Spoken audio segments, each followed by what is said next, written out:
Welcome to the presentation on configuring traffic at the CDN using AEM as a cloud service.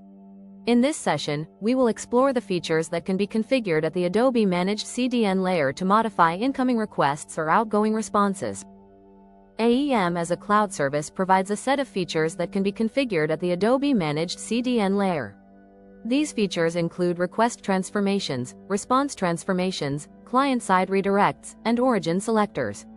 Each of these rules can be declared to achieve specific behaviors in traffic management. The Adobe Managed CDN can be configured using a CDN YAML file, which must be pushed to the Adobe Git repository.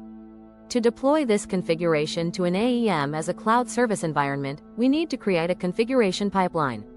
The deployment process typically takes just a few minutes, depending on the number of configurations.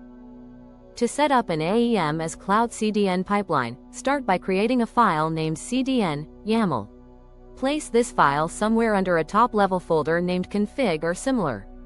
Then, create a config pipeline in Cloud Manager and deploy the configuration. Begin by adding a non-production pipeline in Cloud Manager. Choose the deployment pipeline option to apply and test the configuration.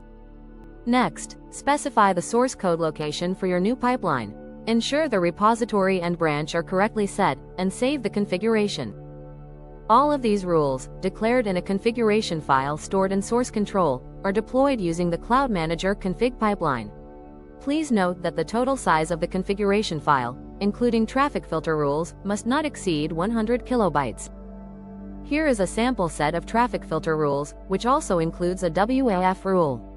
These rules help in managing and securing the traffic effectively. Thank you for watching the Knowledge Share series. We hope you found this information useful and insightful.